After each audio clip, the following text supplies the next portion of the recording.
Imagine you go to an aquatic amusement park and you see the dolphins doing their amazing tricks, jumping through their hoops, and walking on their tails. Marine life has become something that humans have decided to use as entertainment. It's not bad for them to know these tricks, but you don't see what happens behind the scenes. The ocean, a massive blue abyss for these animals to swim around freely, are taken.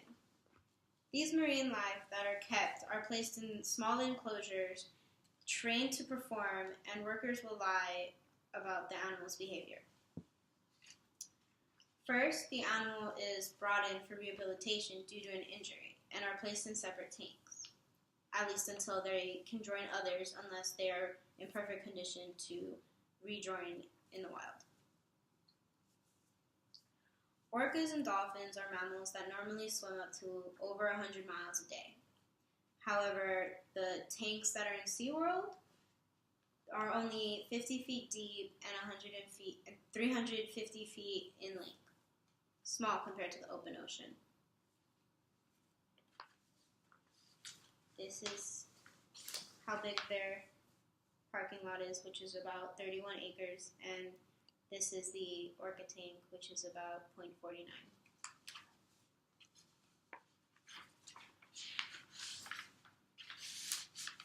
An orca's average distance covered in the open ocean is 140 miles a day, but it would take them approximately 1,900 laps in their own tanks just to equal that distance.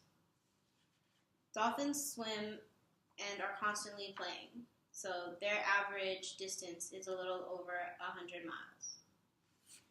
The size of a dolphin tank is about 7 feet deep, 14 feet long, and 28 feet across, according to Lou Boyd's article, Why You Should Never Go to a Dolphin Show.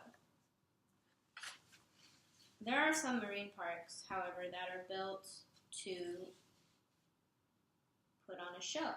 So what happens to their animals? Training. Tricks and performances are all good when they go as planned, but that's not always the case. Take Tilikum, an orca featured in Netflix documentary Blackfish. He attacked several orca trainers and has even been involved in 3 killings, 2 trainers and 1 trespasser. When training, the instructors will use food as a treat when the animals get the trick right, and of course will deny them this food when they execute it wrong or poorly.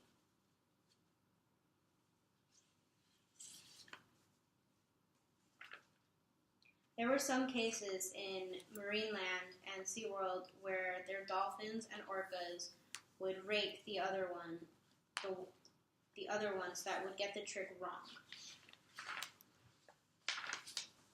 Raking is when the animal will grind their teeth on another and cause these scars that are visible.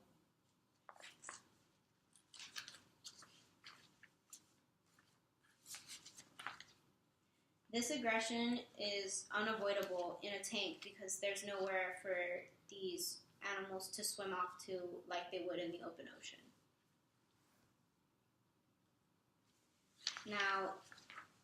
Now, if you have ever gone to an amusement park that uses marine animals for entertainment and have asked questions, you may have just caught several of the lies that their employees will tell.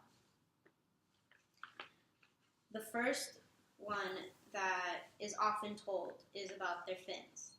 As many animals in the ocean, their fins are important to them, and it's noticeable when something's wrong.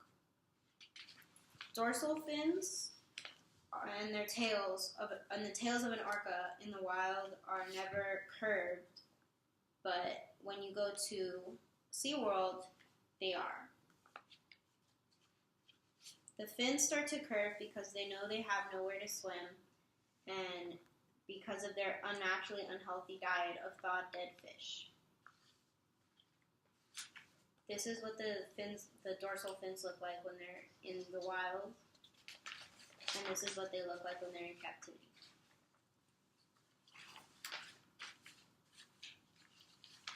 The second lie for marine workers to tell is the life expectancy. For an orca, the average estimate for them to live is about 90 years. And it's only about a third of that when they're in the tanks. So,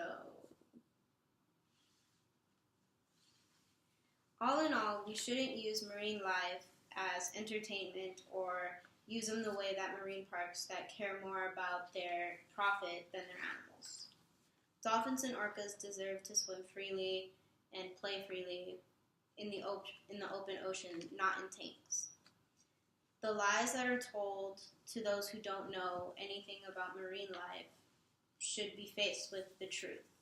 And training these animals for amusement should end. How far is too far before we notice that it's time to do something about it? Thank you.